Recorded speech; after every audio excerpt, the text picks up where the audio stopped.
ఏ ఊర్లో అయితే గుప్పిడి బియ్యం కోసం ప్రార్థన చేసి మోకరించాడు, అదే స్థలములో 24 సంవత్సరాల యవనస్తుడు ఒక ప్రపంచనాన్ని సృష్టించాడు. ఆయన పేరు యేసన్న గారు. దేవుని స్తోత్రం కలుగును గాక. సామాన్యంగా పిచ్చివాడే. ఇందాక మన దగ్గరకు ఒక పిచ్చి అతను వచ్చాడు. అంతకంటే ఘోరంగా అన్ని ఇళ్ళు తిరుగుతూ అందరిని డిస్టర్బెన్స్ చేస్తూ, అందరి ఇళ్లలోకి వెళ్ళిపోయి వాళ్ళని గొడవ చేస్తూ, అందరి చేత తరవబడుతూ, రోడ్ల మీద రక్తం కప్పుకుంటూ, రైల్వే ట్రాక్ల మీద ఉన్నటువంటి రాళ్లతో వచ్చేపోయే ట్రైన్స్ లో ఉన్నటువంటి ప్రయాణికులను గాయపరుస్తూ, ఎక్కడో మారుమూల గ్రామంలో ఒక బండ పక్కన పడుకొని ఉన్నటువంటి అతని జీవితంలో ఒక ధృవతార వెలిసింది. ఆకాశం నుంచి ఆయన ఆత్మను ఆవరించి. దేవుని స్తోత్రం కలుగుగాక. ఆ తార ఎలాంటి తార అంటే, మీరు ఆకాశ నక్షత్రాలు వలె మీరు తేజరిల్లుతారు అన్నదానికి, ఆ ఎటు చూసినా, ఏ లైట్ చూసినా, ఏ సౌండ్ సిస్టమ్ చూసినా, ఎటువైపు చూసినా యేసన్న గారే కనపడుతున్నారు. దేవుని స్తోత్రం కలుగుగాక. చాలా ధన్యత. చాలా మంది ఎన్నో వేడుకలకు వెళ్ళారు, కానీ గుడారాల పండుగ సంవత్సరంలో ఒక్కసారన్నా మీరు చూడగలిగితే హృదయం కదిలించబడి. దేవుని స్తోత్రం కలుగుగాక. రాజకీయ నాయకుడు కాదు, ఒక సినిమా యాక్టర్ కాదు, అంతకంటే ప్రపంచ ప్రఖ్యాతిగాంచినటువంటి ఒక సెలబ్రిటీ కాదు, సామాన్యమైనటువంటి ఒక మనిషి. 54 దేశాలలో ఇప్పటి వరకు సువార్త అందిస్తూనే ఉన్నారు. రాబోయే రోజుల్లో 54 దేశస్తులందరూ అక్కడికి వస్తారు అని దైవజనులు చెబుతాం. ఎలా సాధ్యం అవుతుందని ఊహకు అందనటువంటి ఒక చారిత్రాత్మకమైనటువంటి ఒక గొప్ప ఘటన నిన్న మన మధ్యలో సంచరించింది. ఆయన పడినటువంటి కష్టాలు, ఆయన పడిన బాధలు, గుడారాల పండుగలో మనం ఎందుకు వెళ్ళాలి అంటే, ఆయన పడిన కష్టాన్ని చూసి, ఆ జనసమూహాన్ని చూస్తే ఒక్కడు ఇంతమందిని నడిపించగలుగుతాడు. పోలీస్ డిపార్ట్మెంట్ మొత్తం అక్కడే, పల్నాడు జిల్లా, గుంటూరు జిల్లా, ఆర్టీసీ వాళ్ళు మొత్తం అక్కడే ఉన్నారు, రైల్వే వాళ్ళు అక్కడే ఉన్నారు, పారిశుద్ధ కార్మికులు, గుంటూరు కృష్ణాకు సంబంధించిన పారిశుద్ధ కార్మికులు అక్కడే ఉన్నారు. దాదాపుగా లక్షల మంది చిరు వ్యాపారస్తులు ఆయన పెట్టినటువంటి హోసన్నా మినిస్ట్రీ చెట్టు కింద బ్రతుకుతున్నారు. దేవుని స్తోత్రం కలుగుగాక. ఎటుపోయినా సంపద ఒక సంపదల గనిగా మార్చబడ్డాడు. దేవునికి స్తోత్రం కలుగుగాక. నా ప్రియమైనటువంటి దేవుని పిల్లలారా, ఏ ప్రాంతంలో అయితే అడుగుతున్నారు, ఏ ప్రాంతంలో భంగపడ్డాడు, నిన్న రమేష్ అయ్య గారు చెప్తా ఉన్నారు. చాలా గొప్ప దైవజనులు రమేష్ అయ్య గారు చెప్తా ఉన్నారు. పెద్ద తుఫాను 77 తుఫాను వచ్చేసి పడిపోయి ఉంటే ఊళ్ళు మొత్తం మునిగిపోయి అయ్యగారి మందిరం కూడా పడిపోయింది. ఆ మందిరం దగ్గర కూర్చొని ఎంతో కన్నీరు కారిస్తే ఆ కన్నీటి ప్రవాహం ఈ రోజు మనం అనుభవిస్తున్నామని చెప్పారు. దేవుని స్తోత్రం కలుగుగాక. 10 మందిని రప్పించవచ్చు, 20 మందిని రప్పించవచ్చు. సేవకుడిగా నేను కనీసం అక్కడ ఉన్న సేవకుల పాదధూళి కూడా నేను ఆ మాత్రం కూడా సరిపోలేమో అనిపిస్తాను. ఇంకా ఏ పరిచర్య ఇది? ఇదే పరిచర్య. ఇది ఒక పరిచర్య కాదు. ఇంకా చాలా చేయాల్సి. పరిచర్యలో ఎన్ని ఇబ్బందులు పడుతున్నాడో, చిన్నదానికే చీటికి మాటికి ఉనికి బడిగి గడగడగలాడిపోతున్నటువంటి ఈ పరిస్థితుల్లో ఆ మహానుభావుడు ఎంతమందిని తట్టుకున్నాడు, ఎంతమంది అడిగారో, ఎంతమంది మందిరానికి రాకపోతే ఆ మహానుభావుడు ఎంత ప్రార్థన చేశాడు. నా ప్రియమైనటువంటి దేవుని పిల్లలారా, ఈరోజు చెప్పేటువంటి విషయాన్ని జాగ్రత్త గుర్తుపెట్టుకోండి. దేవుడు నమ్మాడు అంటే నిన్ను ఎప్పుడు విడిచిపెట్టాడు. గట్టిగా చప్పట్లు కొట్టాడు. దేవుడు నమ్మాలి. ఇదే మాట డే 1 నుంచి భుజాలకు ఎత్తుకున్నది. నేను నమ్మాల్సింది నీ ఇంటి పక్కన వారు, నీ ఇరుగు పొరుగు వారు కాదు. ముందుగా దేవుడు నమ్మాలి, ఆ తర్వాత సమాజం నమ్మాలి. దేవుని స్తోత్రం. ఇవేమీ లేకుండా ఏదో కాలక్షేపం కోసం, కాలయాపన కొరకు ఒక ఆదివారాన్ని కేటాయించుకుని ఆదివారమే దేవుని సన్నిధిలో మనం కనబడుతున్నాం. కానీ త్యాగం చాలా చేయాల్సింది. అంత ఈజీ కాదు నీ కుటుంబం ఆశీర్వదించబడాలంటే. స్తోత్రం. అంత ఈజీ కాదు. ఆయన కృప నీ మీదకి దిగి రావాలి, ఆయన ఆత్మ సంచారం నీ ఇంటి మీదకి దిగి రావాలి, ఆయన నిన్ను నమ్మి నీ వాకిలి దగ్గర నిలబడాలి. ఆయన నువ్వు ఆహ్వానించుకునే స్పర్శలోకి రావాలి. దేవుని స్తోత్రం కలుగుగాక. నా ప్రియమైనటువంటి దేవుని పిల్లారా, ఎంతో ఘనముగా జరిగింది. ఎంత ఘనంగా జరిగింది అంటే ఒకరికి ఇంతకంటే భోజనాలు, అంతమందికి భోజనాలు. నిన్న అయ్యగారు వాక్యం చెప్తా ఉన్నాడు, ఇశ్రాయేలీలందరూ మాకు మాంసం కావాలి అంటే మనిషి ఒక దినమంతా ప్రయాణం చేసే అంత, ఒక మనిషి ఎంత దూరం అయితే ఒక దినము ప్రయాణం చేస్తాడో, ఒక దినమంతా 3 అడుగులు అనగా 2 మూరల 3 అడుగుల ఎత్తు మాంసాన్ని దేవాది దేవుడు ఆకాశం నుంచి కురిపించాడు. దేవుని స్తోత్రం కలుగుగాక. కృప అంటే అది, ఆశీర్వాదం అంటే అది. నువ్వు పట్టుకుంటే ఇన్నే పట్టుకుంటే, కానీ దేవుడు ఇచ్చాడంటే నీ తరతరాలు, నీ పిల్లలు ఆశీర్వదించేటువంటి కృప నీ మీదకి దిగి వస్తుంది. దేవుని స్తోత్రం కలుగుగాక. కనుక గుడారాల పండుగ అంటే అది ఒక వేడుక కాదు, తిరునాళ్ళు అసలే కాదు. ఎలా పడితే అలా తిరిగేది కాదు, ఎలా పడితే అలా చేసేది కాదు. 4 దినాలు అనగా ఈ రోజుతో ముగించబడి 4 దినాలు ఎంతో ఎంతో భక్తి శ్రద్ధలతో అక్కడ కూర్చున్నప్పుడు దేవాది దేవుని మనం ఆశీర్వదించి పంపిస్తారు. దేవుని స్తోత్రం కలుగుగాక. నా ప్రియమైనటువంటి దేవుని పిల్లలారా, జాగ్రత్తగా వినండి. దేవుని వాక్యాన్ని మనం వినేటప్పుడు శ్రద్ధగా మనసు పెట్టాలి. దేవుని వాక్యమే కొలమానం మన జీవితానికి. ఒక కొలత తీయడానికి టేప్ ఎంత అవసరమో,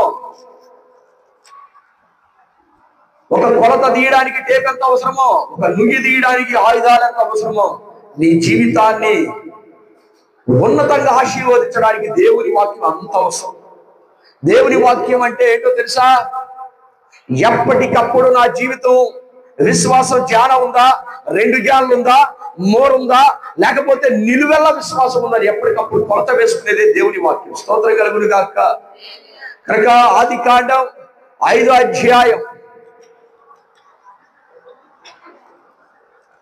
ఆదికాండం 5వ అధ్యాయం 21వ శరణాన్ని చదివి చక్కగా హానోకు 65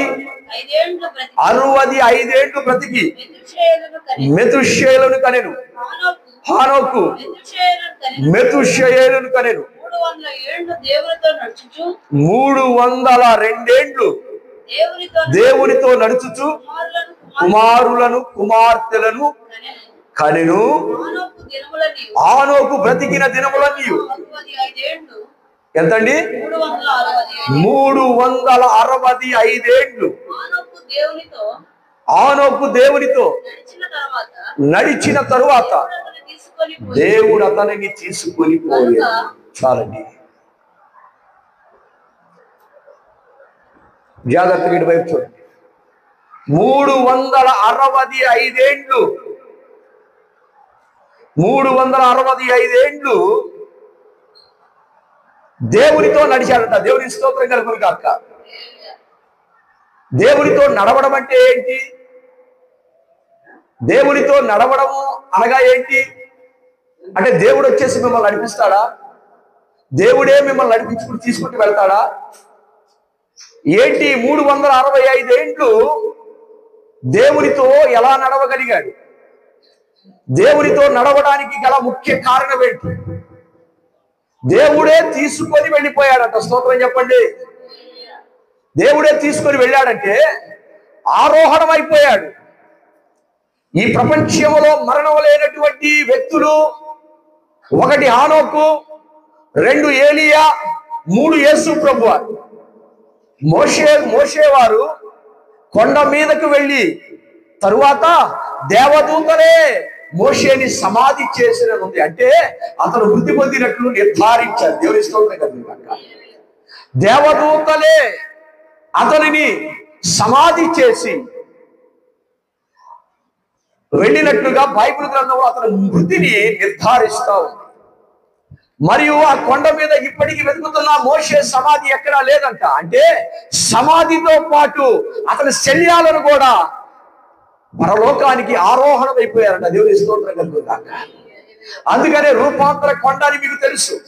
యేసు ప్రభువారు సీమోను అనగా పేతురు, యోహాను కొంతమంది శిష్యులను వెంట పెట్టుకొని వెళ్ళి ఆయన కొండ మీద రూపాంతరం పొందాడట. దేవునికి స్తోత్రం కలుగును గాక. రూపాంతరం అనగా ఆయన రూపం వేరొక రూపంలో మార్చబడ్డాడట. దేవునికి స్తోత్రం. ఆ రూపాన్ని సీమోను అనగా పేతురు, యోహానులు చూడలేకపోయారంట. ముఖాన్ని కప్పుకున్నారంట. అక్కడ ప్రత్యక్షమైనటువంటి వారు ఎవరో తెలుసా? ఏలియా, మోషే మాత్రమే ప్రత్యక్షమయ్యారు. స్తోత్రం కలుగును గాక.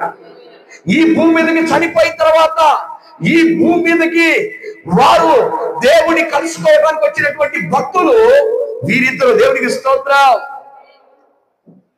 వెంటనే దేశప్రభు దగ్గరికి వచ్చారంట. వాడు బైబిల్ గ్రంథం చెప్తా ఉంది, చనిపోయిన వాడు తిరిగి భూమి మీదకి రాడట. దేవునికి స్తోత్రం. కానీ చనిపోయినా కానీ క్షమించాలి, వారి యొక్క కాలం గడిచిపోయి దేవునితో నడుస్తూ దేవునితో వెళ్ళిపోయిన వారు దేవుని సన్నిధిలో ఉంటారని ఇది ఒక నిర్ధారణ. స్తోత్రం చెప్పండి. మరి ఇంతకు ముందు చనిపోయిన వారు సమాధుల్లో ఉన్నారు. వారు బోర ఊదినప్పుడు మాత్రమే వచ్చేవారు.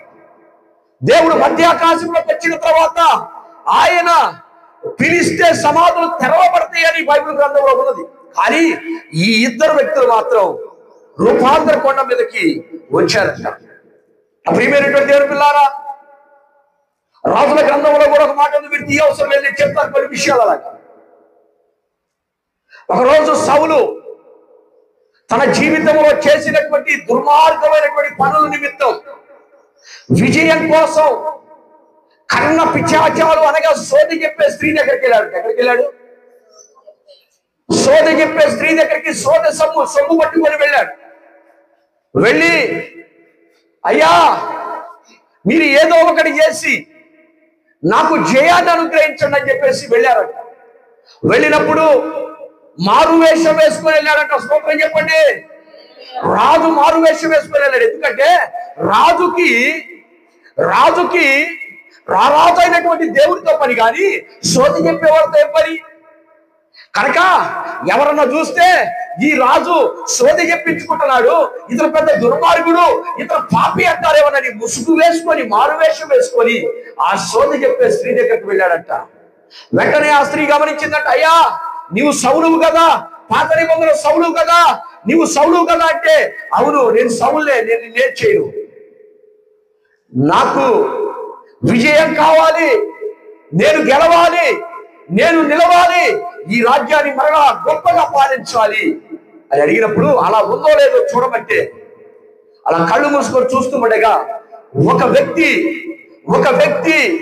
ఓ మహాశక్తి ఆయనట ముసలివాడిగా నిలువు టంగి వేసుకొని అక్కడ ఆ యొక్క కళలోకి వచ్చాడట. ఆయన కళ్ళలోకి దేవుని స్తోత్రం కలుగుతాడు. ఆ కళ్ళు మూసుకొని ఆ దర్శనాన్ని చూస్తున్న సమయంలో దైవజనుడు కనపడ్డాడట. ఎవరు కనపడుతున్నారు నీకు అని అడుగుతుందట. ఈ సోది చెప్పావా? దేవుని స్తోత్రం చెప్పు అంటే ఎవరు కనపడుతున్నారు నీకు అంటే ఒక ముసలివాడు కనపడుతున్నాడు. ఇప్పుడు పేరు పెట్టి పిలువనగానే అదిగో ఆయన ముసలివాడు కాదు, సమూయేలు అన్నట్ట. దేవుడికి స్తోత్రం కలుగుతాక. ఈ భూమి మీదకి అనుమతితో వచ్చిన వారు ప్రవక్త అయినటువంటి సమూయేలు కూడా ఉన్నాడు. దేవుడికి స్తోత్రం. దేవుని అనుమతితో హానోకు ఇప్పటి వరకు చదివినటువంటి హానోకు అయితే 365 ఏళ్ళు దేవునితో నడిచి దేవుడే అతన్ని తీసుకొని వెళ్ళగలిగేటువంటి భక్తిని సంపాదించాడు. ఎంత గొప్ప భక్తిని సంపాదించాడు. కుమారులు లేరా, కుమార్తెలు లేరా, వారికి బంధువులు లేరా, అతను భూమి మీద పుట్టినవాడు కాదా, వారికి తల్లిదండ్రులు లేరా? ఎందుకని దేవునితో అతను క్రమశిక్షణ కలిగి అతను నడవడానికి గల కారణం ఏంటి?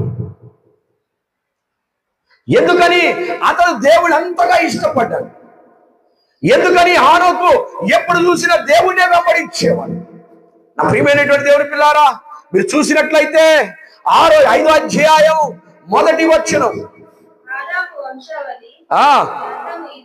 ఇదే దేవుడు ఆదామును సృష్టించిన దినమున దేవుని పోలికగా అతను చేశాడు. మగవానిగాను ఆడదానిగాను. జాగ్రత్తగా వినాలి. మగోళ్ళే ఆడోళ్ళే. మగోళ్ళు వేషం ఆడోళ్ళు వేసుకోకూడదు, ఆడోళ్ళు వేషం మగోళ్ళు వేసుకోకూడదు. మగవాడిగాను ఆడదానిగాను సృష్టించినప్పుడు మగోళ్ళుగానే ఉంటారు, ఆడోళ్ళుగానే ఉంటారా? సృజించి ఆశీర్వదించాడు, నరులని పేరు పెట్టాడు. ఆదాము 130 ఏండ్లు బ్రతికి తన పోలికగా తన స్వరూపమున కుమారుడు కని అతనికి షేతు అని పేరు పెట్టారు. ఆదాము ఎవరి స్వరూపం? ఆదాము కొడుకు ఎవరి స్వరూపం? ఆదాము. అందుకే అప్పుడప్పుడు మన పిల్లలందరికీ ఎగ్జాక్ట్ గా అదే ఫిట్ పడతాం. దేవుడి స్తోత్రం. అంటే మన పితరుడైనటువంటి ఆదాము దేవుని పోలిక అయితే, ఆదాము పోలిక ఇప్పటికీ మనమే. దేవునికి స్తోత్రం కలుగుతుంది కాక. కనుక నా ప్రియమైనటువంటి దేవుని పిల్లారా, దేవుని పోలికలో పుట్టినటువంటి వ్యక్తి దేవుని సన్నిధిలో పోగొట్టుకున్న ఆశీర్వాదం ఏంటో తనకు తెలుసు కనుక తనను పోగొట్టుకున్న కుమారుడికి బదులుగా షేతు అనేటువంటి కుమారుడిని సంపాదించుకోవడం జరిగింది. దేవుడి స్తోత్రం కలుగుతుంది కాక. ఎవరికి మారుగా షేతు పుట్టాడు చెప్పాలి. కయ్యూనికి బదులుగా హేబేలుకు బదులుగా. ఆదాముకి ఎంతమంది కుమారులు?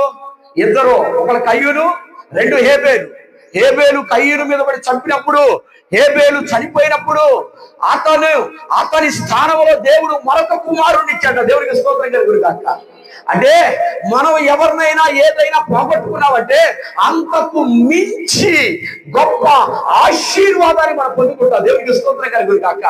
ఒక వ్యక్తిని ఆదాము పోగొట్టుకున్నాడు.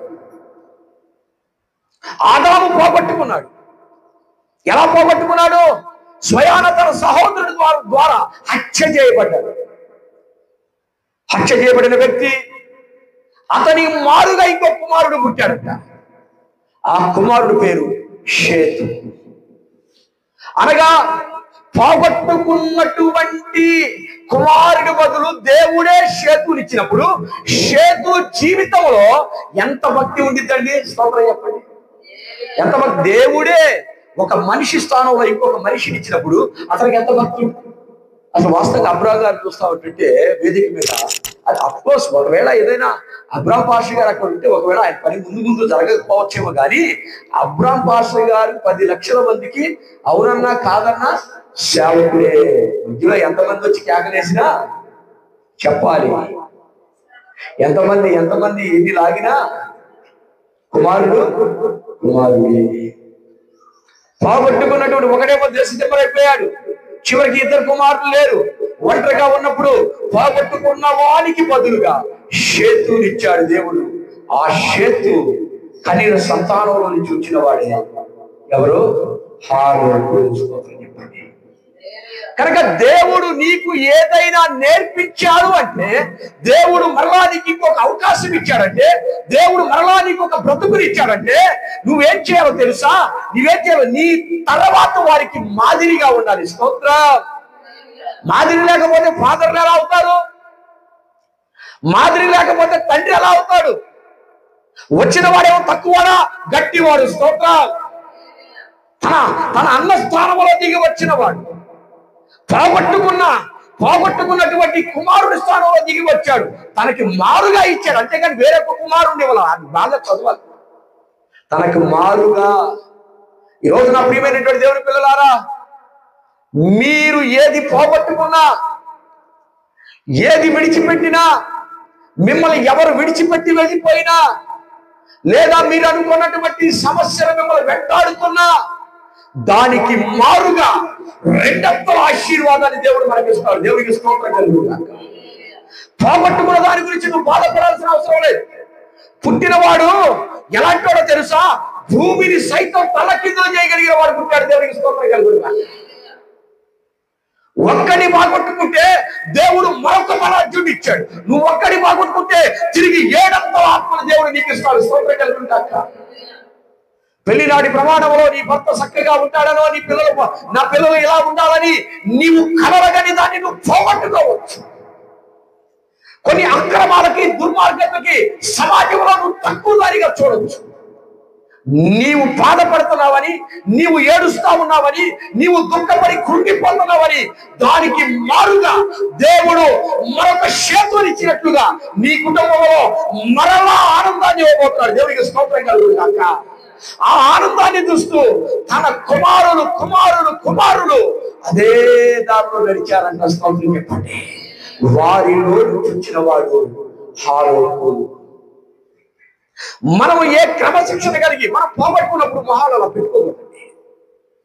మనకి నచ్చనిది ఎవరైనా మాట్లాడినప్పుడు ఆ మొహాలు ఎదురు ఎట్లా తిరిగిపోకూడదు.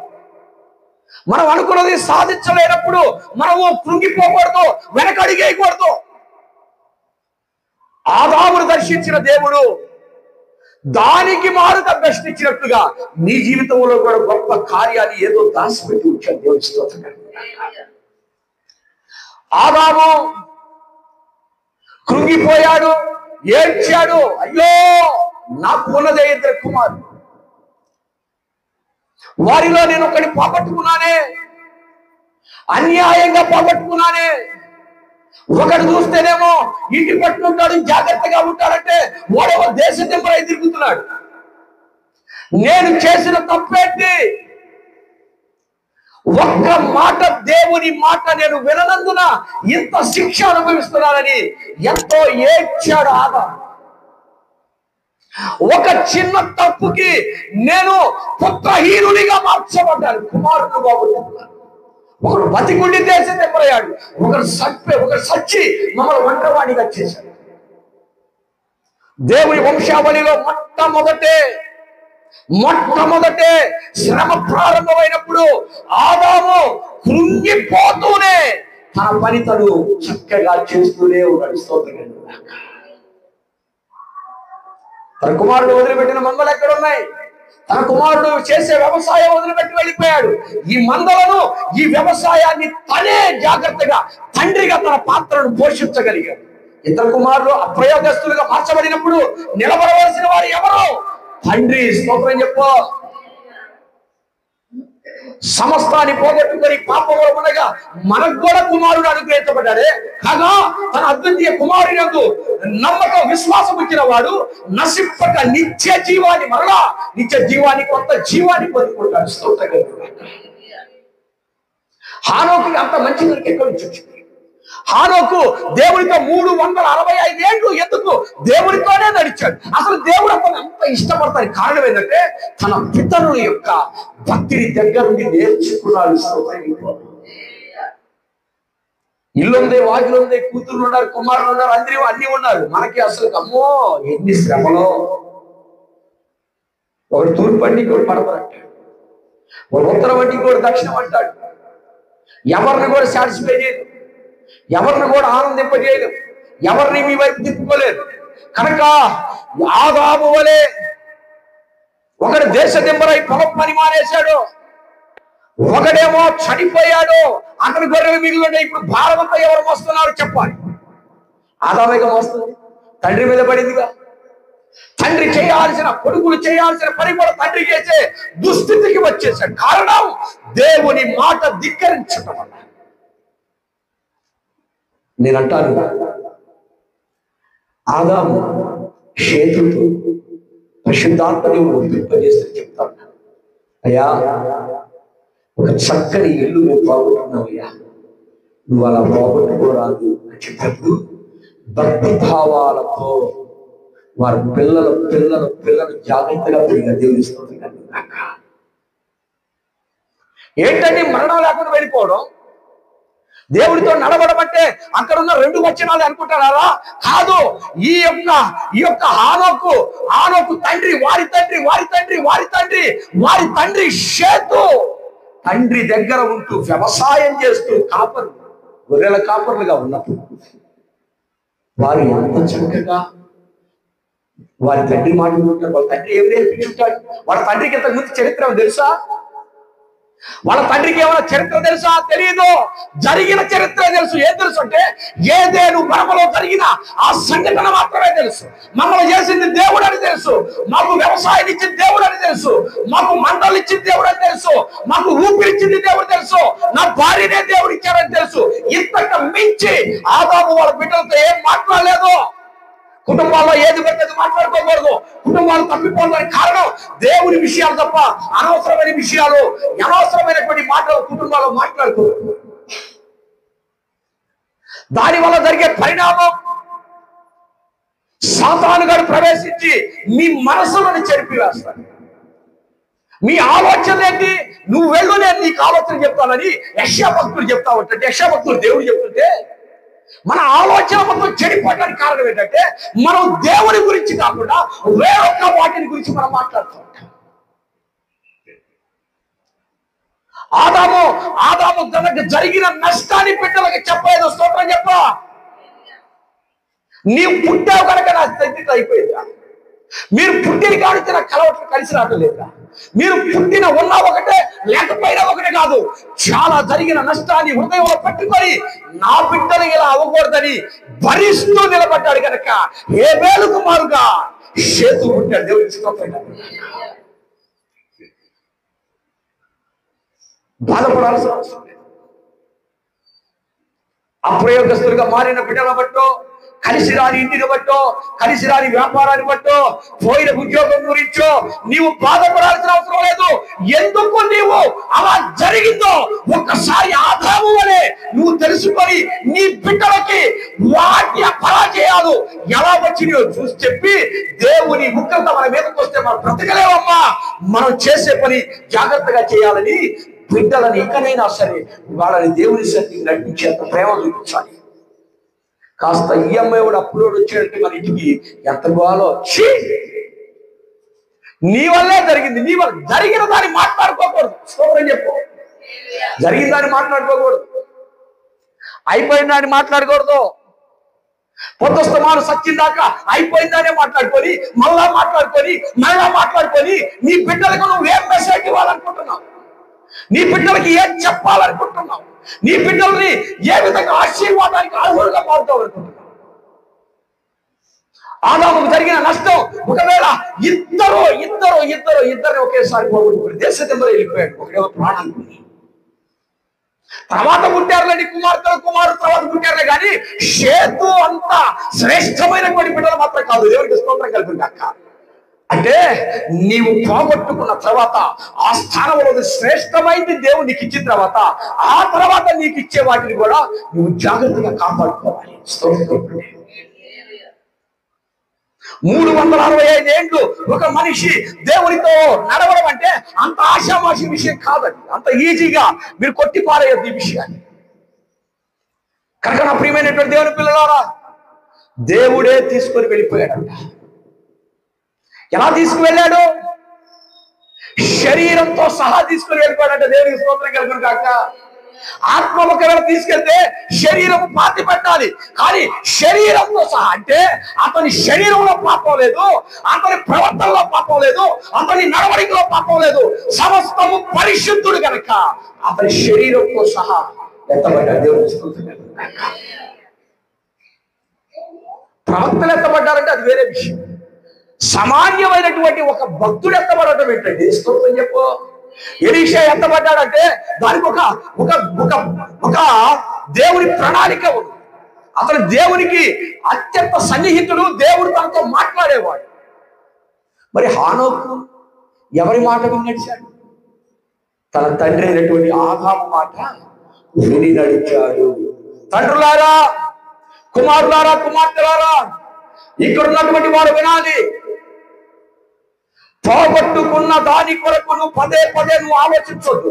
ఉన్న పనిని నిస్వార్థంగా నువ్వు చేయగలిగితే, నీవు జాగ్రత్తగా ఉండగలిగితే, జరిగింది నీ వల్లే జరిగింది, నీ వల్లే పోయింది, నీ వల్లే ఇలా నష్టపోయావని పదే నువ్వు మాట్లాడుతూ ఉంటే నీ తర్వాత నీ పిల్లలు కూడా అదే విషయాన్ని నేర్చుకుంటారన్న సంగతి నువ్వు మర్చిపోవద్దు. మర్చిపోవద్దు, తొందరపడద్దు, మాట్లాడద్దు. కానీ పోతే శ్రేష్టమైంది షేతు ఇచ్చినట్లుగా దేవుడు నీ జీవితంలో కూడా ఏదో ఇస్తాడు, ఖచ్చితంగా ఇస్తాడు. సామాన్యమైన విషయం కాదు. ఏదో కాస్త గుగ్గిల్లో కాస్త పాయసం పెట్టేసి, ఏదో కొద్దిగా నీళ్ళు, ఏదో బెల్లం నీళ్ళు ఇచ్చేసి చేతులు దులిపేటటువంటి యజ్ఞం కాదు ఇది. ఇది మహాయజ్ఞం. అంటే నీవు దేవుడు నువ్వు కలిసి చేయవలసినటువంటి ఒక మహా సంగ్రామం ఇది. దేవుడికి స్తోత్రం కలుగును కాక. దేవుడు నువ్వు చేయాల్సింది ఏంటి? అసలు నాకు తెలియదు. అసలు మీకు నచ్చని పని చేస్తే ఎదటి వాళ్ళు ఎందుకు శత్రువులు అయిపోతారు? మీకు నచ్చదే తన జరిగింది, నచ్చలేదే జరిగింది. మీ మాట వింటలేదు, లేదా మిమ్మల్ని చూసినప్పుడు వారు పెదవులు విరుస్తూ ఉన్నారు, తలలు ఆడిస్తూ ఉన్నారు. కానీ ఎందుకని ఎందుకని ఎందుకని మీరు దేవుడికి స్తోత్రం కలుగుతుంది అక్క, ఎందుకని మీరు ప్రేమించలేకపోతారు? మిమ్మల్ని ప్రేమించే వారినే మీరు ప్రేమిస్తే అన్య జనులు కూడా అలాగే చేయించున్నారు కదా, అన్య జనులు కూడా అలాగే చేయించున్నారు కదా. కనుక నా ప్రియమైనటువంటి దేవుడి పిల్లలారా, జాగ్రత్తగా వినండి, జాగ్రత్తగా వినండి. హానోకు దేవుడితో నడవడం అంటే ఇలా నడవలేదు, ప్రతి అడుగులో యథార్థంగా నడిచాడు. దేవుని స్తోత్రం. ఆ గుడారాల పండుగలో చూస్తే పాస్టర్ గారిగా నాకే సిగ్గేసింది. స్తోత్రం చెప్పు.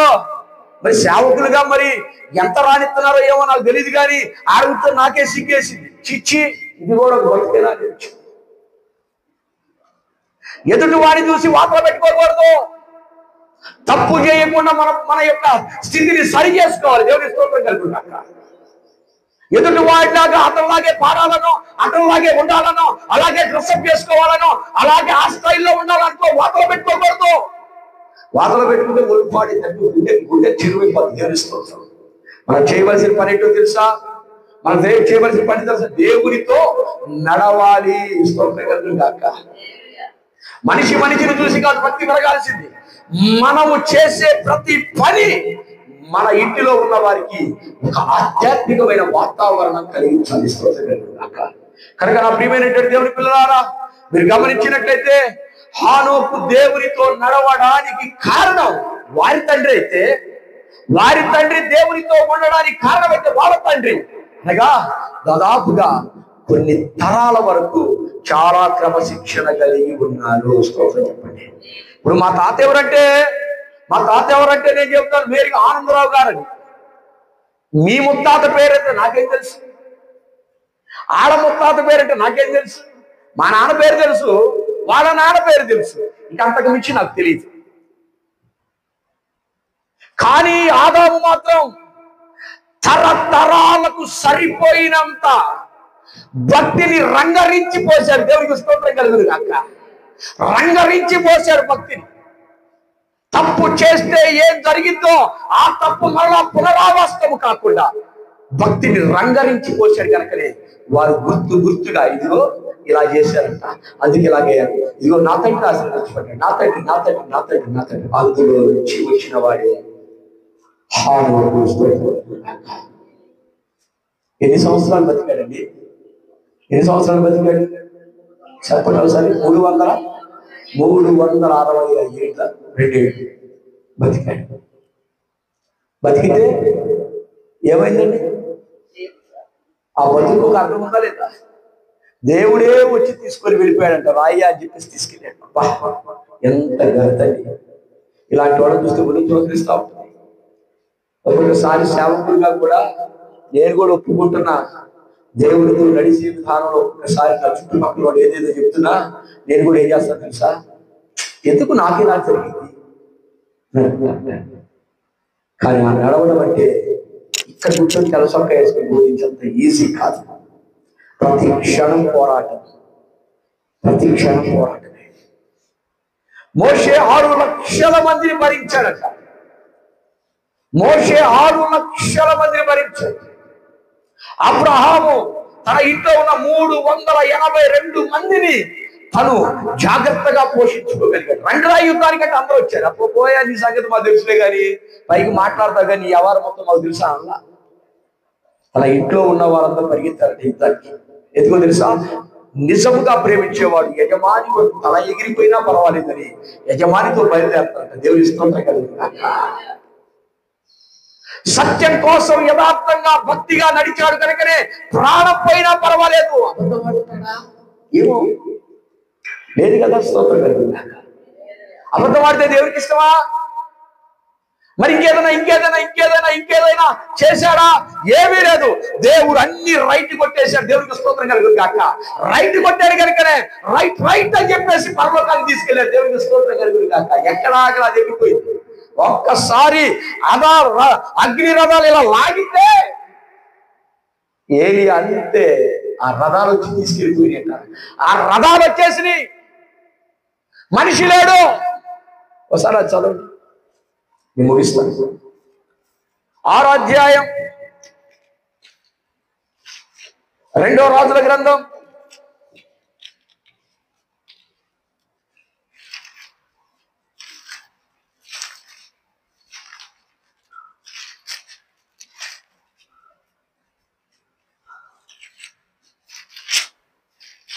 'క్షమించాలి' గుర్తొచ్చింది. చాలా మంచి వాక్యం.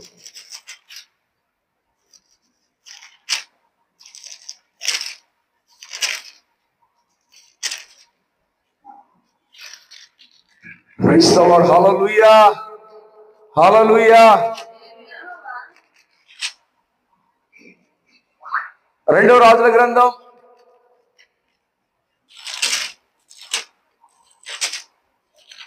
1వ రాజుల గ్రంథాన్ని చదవండి.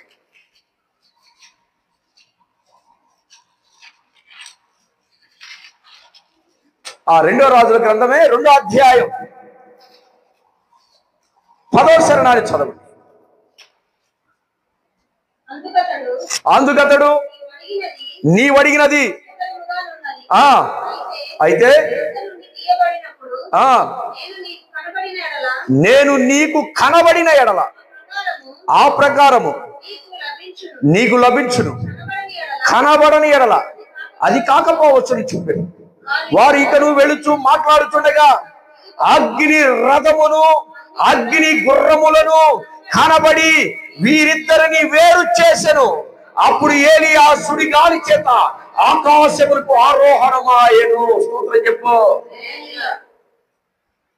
అందుకని ఏమంటున్నాడు తెలుసా? వాటిని చూసి ఎలీషా ఏమంటాడు? 12వ వచనం, ఎలీషా అది చూసి నా తండ్రి ఇశ్రాయేలీయుల వారికి రథమును రౌతుము నీవే అని కేక వేసిన. స్తోత్రం చెప్పండి. అగ్ని రథాలు వచ్చినట్టు ఆకాశం మీద నుంచి, గుర్రాలు వచ్చినట్ట, రథం వచ్చిందట, అంత మండుచూ ఉన్నాయంట. మరి దాన్ని నడుపుతుంది ఎవరు? గట్టిగా చప్పట్లు. అందుకనే ఏమంటారు తెలుసా? నా తండ్రి ఇశ్రాయేలుకి నీవే రథము. ఏమంటారు? నీవే. చదవండి ఒకసారి. ఎలీషా అది చూసి నా తండ్రి ఇశ్రాయేలీయుల వారికి రథము నీవే, రౌతు అనగా నడిపేవారు కూడా నీవే. దేవునికి స్తోత్రం కలుగును గాక. ఏమండి, నడుస్తున్న వ్యక్తి కోసం రథాలు వచ్చి ఆహ్వానం తీసుకుని వెళ్ళిపోయినాయంట. ఎంత గొప్ప విషయం. నడిపేవాడు కనపడతలేదు, రౌతులు లేరు అక్కడ. ఈ రౌతులు ఎక్కడ ఉన్నారని చూస్తే ఎవరు కనపడతలా? గుర్రాలు కనపడుతున్నాయి, అగ్ని రథం కనపడుతుంది. మరి నడిపేవారు ఎవరు? అందుకనే నా తండ్రి ఇశ్రాయేలీయులకు రౌతువు నీవే. అది నిన్ను సంరక్షించువాడు కూడా ఆయనే,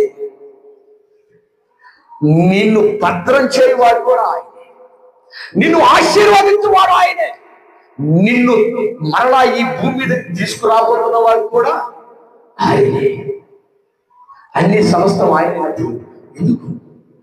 కనుక నా ప్రియమైన ప్రజలారా, దేవుడితో నడిచేవారు పదే జరిగిన నష్టం గురించి ఆలోచించకూడదు. సంకీర్తన నష్టం గురించి చూస్తే ఓడిపోతావు, స్తోత్రం చెప్తావు. బాధను చూస్తే ఓడిపోతావు. గెలవాలి. ఎంతవరకు గెలవాలంటే గెలిచే అంతవరకు పోరాడాలి. దేవుడికి స్తోత్రం కలుగును గాక. దేవుడు ఇష్టపడేంత వరకు బ్రతకాలి. నీ జీవితాన్ని పాడు చేస్తుంది అది ఏదైనా సరే, నీ ఎదుట ఉన్నప్పుడు దానిని నీ అంతటా నీవే భద్రం చేసుకోవాలి. దేవుడికి స్తోత్రం కలుగును గాక. నీ ఎదుట ముళ్ళ కప్పు ఉన్నప్పుడు నువ్వు వెళ్ళవలసిందంటే, కానీ నీ ఎదుట ముళ్ళ కప్పు వచ్చినప్పుడు నీ చేతులతో తీసే పక్కన పెట్టవా? నువ్వు వెళ్ళాలి, కానీ అడ్డుగా ఉన్న వాటిని నీ చేతులతోనే నువ్వు తీయాలి. అంతేగాని ప్రభువా దిగిరాయ్యా, ముళ్ళకప్పు తీసేయ్యా, ముళ్ళకప్పు కాల్చేయ్యా, అగ్ని దిగి వచ్చుడు కాక అంత పత్రికలేం కాదు. దేవుని స్తోత్రం కలుగును గాక. నిన్న ఆత్మ పొందుకున్నారా అని అడిగారు అయ్యగారు, మహానుభావుడు. ఆత్మను పొందుకున్నారైతే ఆత్మను పొందుకుంటే బూతులు మాట్లాడతారా అని అడిగాడు. ఆత్మను పొందుకున్న వారు జగడాలు ఆడతారా? అసలు ఆత్మయ వచ్చేసి ఊపేసింది. ఆత్మ అంటేనంట, అప్పుడప్పుడు నేను చెప్తా ఉంటా, ఆత్మ అంటే ఏంటో తెలుసా? ఒక చల్లని గాలంట. దేవునికి స్తోత్రం కలుగును కాక. ఈ విషయాలు మనకి పిల్లలు చాలా మంది చెప్పారు. అడావుడు చేసేది ఆత్మ కాదు. ప్రశాంతంగా దేవుడు వచ్చి ఆ గుండెను ఆవరించినప్పుడు ప్రశాంతమైనటువంటి పవనాలు వేస్తూ ఉంటాయి. దేవునికి స్తోత్రం కలుగును కాక. కనుక నా ప్రియమైనటువంటి దేవుడి పిల్లలు, అడ్డుగా ఉన్న దాన్ని తీసి ప్రక్కన పెట్టాల్సింది నువ్వే. ఎందుకంటే దాన్ని తీసుకొచ్చి పెట్టింది నువ్వే. ఒక వంతున్నప్పుడు, లేకపోతే ఒక బ్యాంకుకి వెళ్ళినప్పుడు, ఒక పోస్ట్ ఆఫీస్కి వెళ్ళినప్పుడు, లేదా కిరాణాకు వెళ్ళినప్పుడు, లేకపోతే రేషన్ డిపోకి వెళ్ళినప్పుడు నువ్వేం చేస్తావు? నీవు ఆ లైన్ లో నుంచి పక్కకి వెళ్ళినప్పుడు ఆ ప్రక్కలో నీ ప్రక్కలతో చెప్తావు, ఈ లైన్ నాదే. ఎందుకంటే ఆ లైన్ నీదే. తీసేయాల్సింది కూడా నువ్వే. తీసేయాల్సింది కూడా నువ్వే. తీసేయాల్సింది కూడా నువ్వే. నీవు విజయ శిఖరాల వైపు ఎగరాలంటే విజయానికి నువ్వు ఆమడ దూరంలో ఉన్నావు, కానీ నీవు పెట్టింది నువ్వు తీసేసుకోలేకపోతున్నావు. హానోకు ఎదుట ఎన్ని పెట్టినా తనంతట తను అదన్ని ప్రక్కకి నెట్టుకుంటూ ఆనోకు నాకొద్దు. స్తోత్రం చెప్పు. ఆనోకు యవనస్తురాలు భలే ఉంది, పక్కన పెట్టు. ఆనోకు నీ భార్య ఉందిగా, వేరొక స్త్రీ, ఆమె పక్కన పెట్టు. ఆనోకు ఇదిగో వెండి బంగార వజ్ర వైడూర్యాలు పక్కన పెట్టు. ఎందుకంటే దేవుడు నడిచే వాడికి వీటితో పని లేదు నాన్న. దేవుడితో నడిచే వాడికి పని అవసరం లేదు. దేవుని పని చేసేవాడికి, దేవుని నమ్ముకున్నవాడు ఎన్నడూ సిగ్గుపడడు. కనుక నా ప్రియమైనటువంటి దేవుడి పిల్లలు, మరణము చూడకుండా ఈ భూమి మీద వెళ్ళిన వారిని సాక్షాత్తు ఎవరు తీసుకెళ్లారంట? రథం వచ్చిందంట, గుర్రాలు వచ్చినాయంట. మరి రౌత్ ఎవరు? ఆనోకుని తీసుకెళ్ళింది ఎవరు? దేవుడే. కనుక నా ప్రియమైనటువంటి దేవుడు, మన పవర్ స్థితి పరలోకం ఉంది. ఒక దినాన ఈ ప్రాంతాలను విడిచిపెట్టి వెళ్ళవలసిన వాడు. కనుక నీకు అడ్డుగా ఉన్నది ఏదైనా సరే ప్రక్కకు నెట్టి నడు. ఎంతవరకు నడుస్తావంటే అలసిపోకుండా నడు. నడు గెలిచి అంతవరకు నడు. నడు అటు ఇటు చూడకుండా నడు. నడు బహుమానం పొందుకునేంత వరకు నడు. నడు బహుమానాన్ని పొందుకొని దేవుని చేతిలో పెట్టేంత వరకు నడు. దేవుని స్తోత్రం కలుగుతాక. ఎక్కడ కూడా అలసిపోవద్దు, కుంగిపోవద్దు. నాకే వచ్చిందా, నాకే వచ్చిందా. మరి ఈ రోజు నువ్వు పాస్ అయ్యావుగా, గట్టిగా చెప్పండి.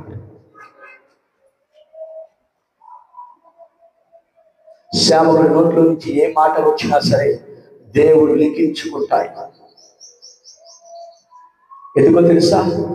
దేవుడు అంటున్నాడు, ఇదే స్మార్ట్, ఇంకా నేను గొప్ప ఆశీర్వదించాలంటే నీకు నువ్వుగా ఏమడ్డు పెట్టాను. ఇక్కడ నీ ఆధ్యాత్మిక జీవితానికి ఏమడ్డు వస్తుంది అది నీకు తెలుసు.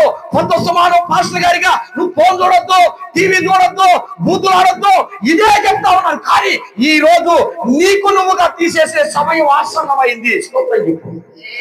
ఆలస్యం చేయొద్దు. నేడని రేపని వాయిదా వేయొద్దు.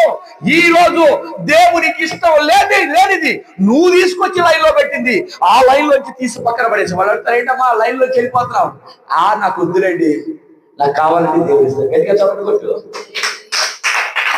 ఏంటమ్మా ఇప్పుడు దాకా నిలబడ్డావుగా, నిలబడ్డా, ఉపయోగం ఏముంది?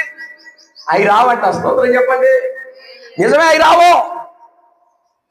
తప్పుకో. ఈ లోక ప్రయాణం వైపు నుంచి తప్పుకో. ఈ లోక విజయాల నుంచి తప్పుకో. ఈ లోకానికి వేరుగా తప్పుకో. స్తోత్రం కలుగుతాక. ఆ రోజు దేవుడితో నడిచినట్లుగా నీవు నిత్యము దేవుడితో నడిస్తే రేపు ఆ మధ్యాకాశంలోకి యేసు ప్రభువారు మనల్ని కూడా వెంట పెట్టుకొని వస్తాడంటే మనల్ని ఎవరు తీసుకెళ్ళినట్టు? కొట్టు, గట్టిగా చప్పట్ల కొట్టు. మనల్ని ఎవరు తీసుకెళ్ళినట్టు? మనల్ని ఎవరు తీసుకెళ్ళినట్టు? దేవుడే తీసుకువెళ్ళాడు, దేవుడే వెంట పెట్టుకొస్తాడు. ఎవరో తెలుసా?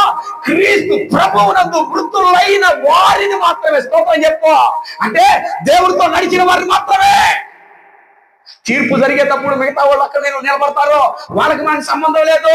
ప్రభువునందు నిద్రించిన వారిని ఆయన వెంట పెట్టుకొని వస్తాడు. ఒక హానోకుగా ఒక ఎలీషా లాగా మారబోతున్నావు, ఒక మోషే లాగా మారబోతున్నావు, ఒక యేసు ప్రభు వలె నువ్వు మారబోతున్నావు. దేవునికి స్తోత్రం కలుగును గాక. ఇక ప్రభు వారు నామలే నేనే మార్గం, నేనే సత్యం, నేనే జీవం కనుక నా ద్వారా అనగా ఆయన ద్వారా తప్ప ఎవరు తండ్రి దగ్గర అనగా పరలోకానికి వెళ్ళలేరు. కనుక నా ప్రియమైనటువంటి దేవుడు హానోకు వలె సాగుదాం. హానోకుని దేవుడు తీసుకువెళ్ళాడు, ఎలీషాని దేవుడు తీసుకువెళ్ళాడు. మరి నిన్ను కూడా తీసుకువెళ్ళేది ప్రేతాత్మలు కాదు, దేవుడే. ఆత్మ తాను దయచేసిన దేవుని ఎంతకి వెళ్ళి తీసుకోవడం కలుగును గాక. ఈ వాక్యాన్ని అందరికి సంబంధించేది కాదండి. పాప క్షమాపణ పొందుకున్న వారు మాత్రమే మధ్యాకాశంలో ఉంటారు. దేవునికి స్తోత్రం కలుగును గాక. మధ్యాకాశంలో అందరూ ఉంటారు అనుకోబాకండి. మధ్యాకాశంలో కలుసుకునే దేవుడు తెలుసా? ఆయన మధ్యాకాశంలోకి వచ్చినప్పుడు ప్రభువునందు మృతులైన వారిని ఎవరు మధ్య వాళ్ళు కాదు. బైబుల్ తర్జుమాలో కాస్తంత మీరు చదవడం కొద్దిగా ఏదన్నా ప్రాబ్లం అయి ఉంటుందేమో, కానీ మధ్యాకాశంలోకి వచ్చినప్పుడు దేవుడు మాత్రం వారిని వెంట పెట్టుకుని వస్తాడు. మిగతా వారి సంగతి ప్రకటన గ్రంథం చదవండి. సముద్రంలో చనిపోయిన వారిని వారి ఆత్మ తీసుకొచ్చి అప్పగించారంట. దేవుడికి స్తోత్రం కలుగును గాక. రైలు ప్రమాదాలు చచ్చిపోయి ఎక్కడ దగ్గర చచ్చిపోయి ఉరి పోసుకున్న వాళ్ళని, ఆర్చచ్చిపోయిన వాళ్ళని వీళ్ళందరూ తీసుకొచ్చి వారి ఆత్మలంతా ప్రభు యొక్క గ్రంథం దగ్గర నిలబడతాయంట. స్తోత్రం కలుగును గాక. ప్రభు ప్రాపర్టీకే మధ్యాకాశం చూడు తప్ప వేరే వారికి స్థానం లేదు. కనుక నా ప్రియమైనటువంటి దేవుడు తండ్రి, నా తండ్రి, ఇశ్రాయేలీయులకు రథము నీవే, రౌతము నీవే. దేవునికి స్తోత్రం కలుగును గాక. ఆ రథాలు ఆయనంట, ఆ లాగేది ఆయనంట. ఇక నయ్యం రథం అన్నాడు గుర్రాలల్లా. చిచ్చి నా వేసే గుర్రంతో పోలుస్తాను అని పోల్చిన. దేవునికి స్తోత్రం కలుగును గాక. రథముతో పోల్చాడు, రౌతుతో పోల్చాడు. నా ప్రియమైనటువంటి దేవుని పిల్లలు, ఈరోజు నాగలక్ష్మి, బబిత, మీరందరూ వినాల్సిన మాట, దేవుడితో నడవడానికి అడ్డు ఉన్నాయి మొత్తం తీసి తుంచి పడేయాలి.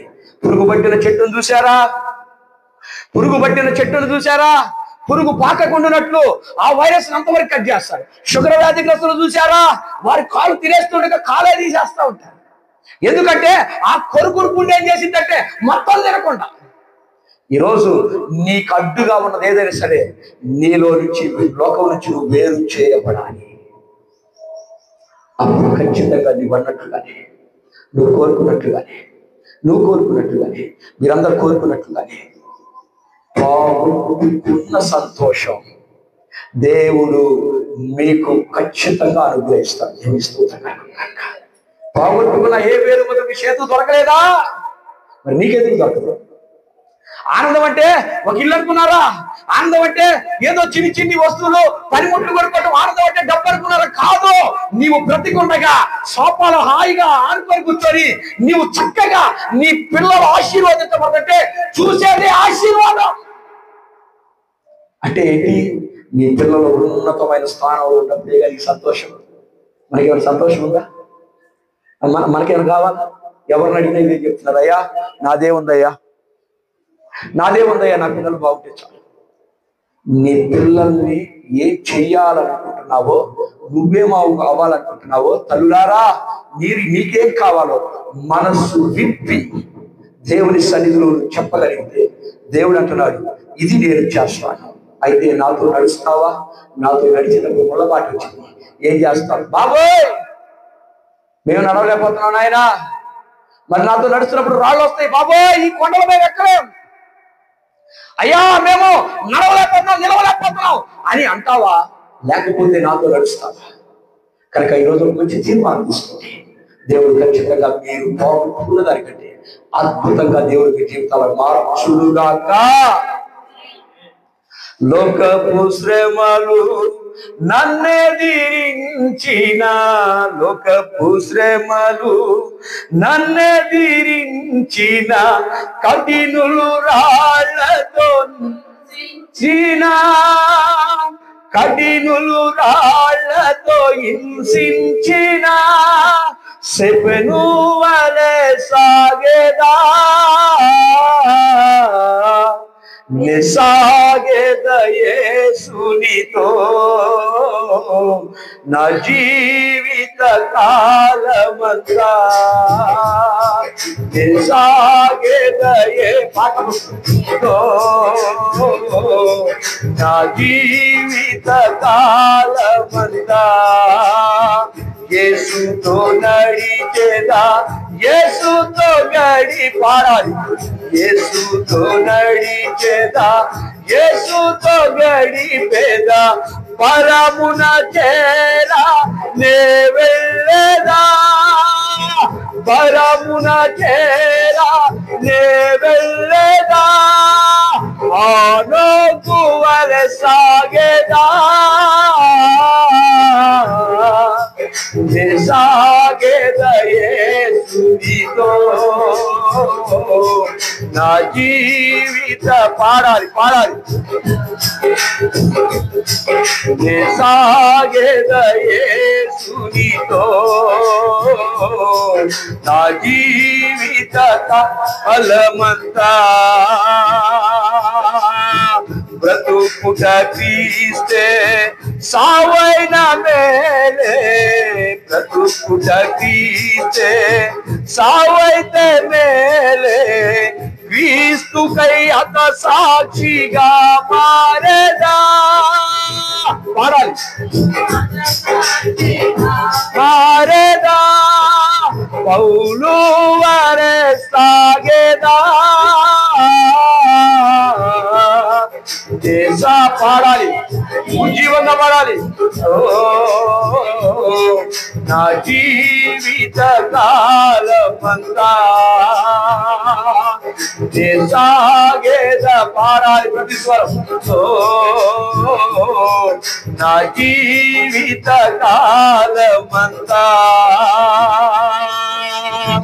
తల్లియే మరచిన తండ్రియే విరచిన, తల్లియే మరచిన తండ్రియే విరచిన, బంధువులే నన్ను వెలివేసిన, బంధువులే నన్ను వెలివేసిన, బలవంతునిగా సాగేదా,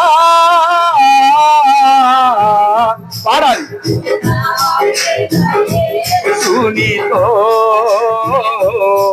నా జీవిత కాలమంతా, పాడాలి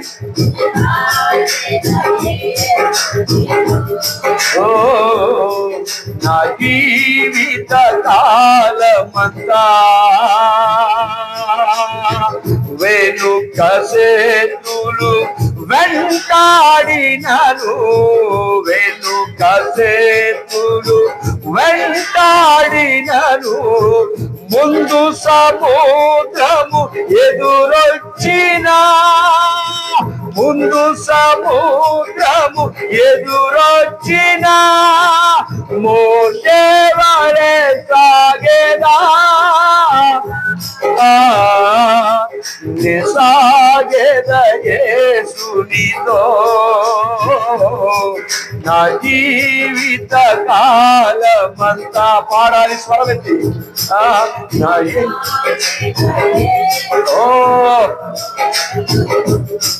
నా జీవిత కాలమంతా, నా ప్రియమైనటువంటి చెబుతున్నారు,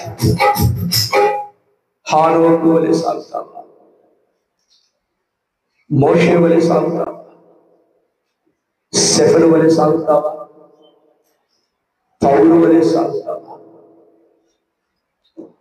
ఆరుగురు నిన్నటి కాలంలో ఒక మహాసంగ్రమాన్ని చూశారు.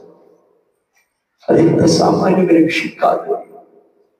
గుండెలు పగిలిపోతున్నాయి. దేవుడి 10 లక్షల మంది తీసుకొని వస్తే ఏంటయ్యా అంటే దేవుడు నాతో మాట్లాడుతున్నాడు. నమ్మకంగా ఉంటే నీవు ఎందుకు గొప్ప చేస్తాడు. నీవు నమ్మకంగా నడుస్తావా, నేను గొప్ప చేస్తాడు. దేవుడు నీవు గొప్ప చేస్తాడు. నడుస్తావా,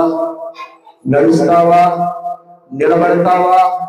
పారిపోవడం శ్రమను చూసి శత్రువులు వెంటాడతారు, రాళ్లతో కొడతారు, ఖాళీ మాటలు పడుకుతారు, వెలివేస్తారు, ఒంటరిదాన్ని చేస్తారు. అయినా నిలబడు, పరలోకానికి చేరేంత వరకు నిలబడు. ప్రార్థన చేసుకుందాం.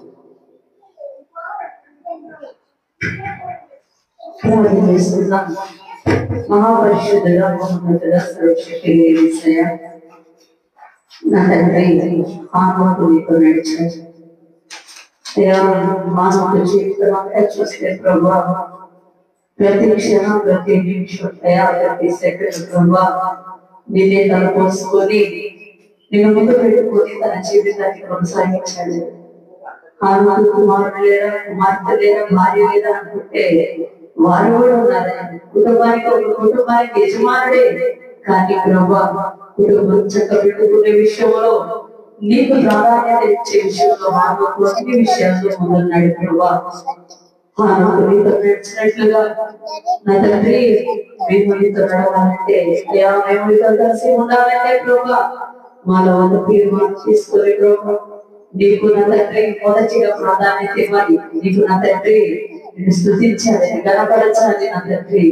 అయ్యా, యథార్థమైన జీవితం ప్రతి క్షణం నా తండ్రి, లోకంలో నా తండ్రి అనేకమైన లోక ఆశలు నా తండ్రి రేపుతున్నాను నా తండ్రి. ఆనకు నా తండ్రి సమస్తాన్ని తీసివేసుకున్నట్లుగా మేము కూడా రీతిగా నా తండ్రి ఈ లోక సంబంధమైన ఏది కూడా మా దృష్టికి రాకుండా ప్రభా, మన సంబంధమైన దానికోసం ఎదురు చూస్తూ అయ్యా నీ కొరకు నా తండ్రి నడిచేవారిగా, అయ్యా నీ మధ్య ఆకాశంలోకి వచ్చినప్పుడు నా తండ్రి, అయ్యా నా తండ్రి నిద్రించిన వారు నా తండ్రి, అయ్యా నీతో కలిసి వస్తారు ప్రభా. అలాంటి కృపనయ్యా నీతో కలిసి నా తండ్రి అయ్యా వచ్చే భాగ్యాన్ని నీవే మమ్మల్ని పరిపాలించే ఒక పరిపాలకుడుగా, ఒక చక్రవర్తిగా మమ్మల్ని ఏడాది భాషలు చూస్తున్నారయ్యా. నీకు స్తోత్రాలు. ఎన్నో వాక్యాలు వింటున్నారు, ఎన్నో వాక్యాలు వింటున్నారు అయా. సంఘటనలందరూ మానిస్తుంది అయా. ఆత్మీయ స్థితిని మీరే కట్టాలని ప్రార్థన చేస్తున్నారయ్యా. అయా కట్టండి, బలపరచండి.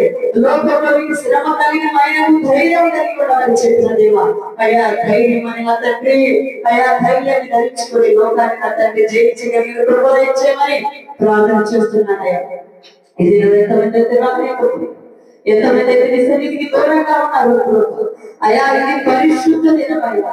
ఇది పరిశుద్ధులు ఆరాధించే దినమున తండ్రి, పరిశుద్ధులమైన నిన్ను ఆరాధించడానికి అయా మమ్మల్ని పరిశుద్ధులుగా చేసి నీ మనలో నిలబెట్టిన విధానాన్ని బట్టి స్తోత్రాలు చెల్లిస్తున్నాం. మాతో వచ్చాం. మా సంఘ బిడ్డల్ని వారి యొక్క తండ్రి పరులను వయాన్ని వారికి ఆరోగ్య విషయంలో మీరు సహాయం చేయండి. ఈ సంఘాన్ని నాటికి అభివృద్ధి పరచండి అయ్యా. ఎక్కడికి తీసుకెళ్ళి మీరు స్థిరపరచాలనుకుంటున్నారు అక్కడికే మమ్మల్ని తీసుకొని నా తండ్రి అయ్యా, మీరు స్థిరపరచమని ప్రార్థన చేస్తున్నారయ్యా. మా మాటలు ఎక్కడ చదవు అయ్యా, ఈ మాటలే మా నోట నుంచి అయ్యా, ఇంకున్న తండ్రి సంఘం అభివృద్ధిలోకి అయ్యా రావడానికి తగిన జ్ఞానంతో మమ్మల్ని నేర్పమని బలపరచమని దృష్టి యొక్క తండ్రి ప్రమాదంలో కూర్చివేయమని యేసు నామములో ప్రార్థిస్తున్నాను తండ్రి, ఆమేన్. మన తండ్రి అయిన దేవుని ప్రేమ, కుమారుడైన యేసుక్రీస్తు వారి కృప, పరిశుద్ధాత్మ అన్యోన్య సహవాసం, సన్నిధి, కూడి వచ్చినటువంటి విశ్వాసులకు, మరి రాలేనటువంటి సంఘ బిడ్డల కొరకు ఆయన కృప కనికరం సదాకాలం నడిపించి కాపాడుగాక. ఆమేన్, ఆమేన్, ఆమేన్. అందరికీ వందనాలు. దేవుడు మిమ్మల్ని దీవించుగాక. గుడారాల పండుగకి వెళ్ళి రావడం బట్టి చాలా మంది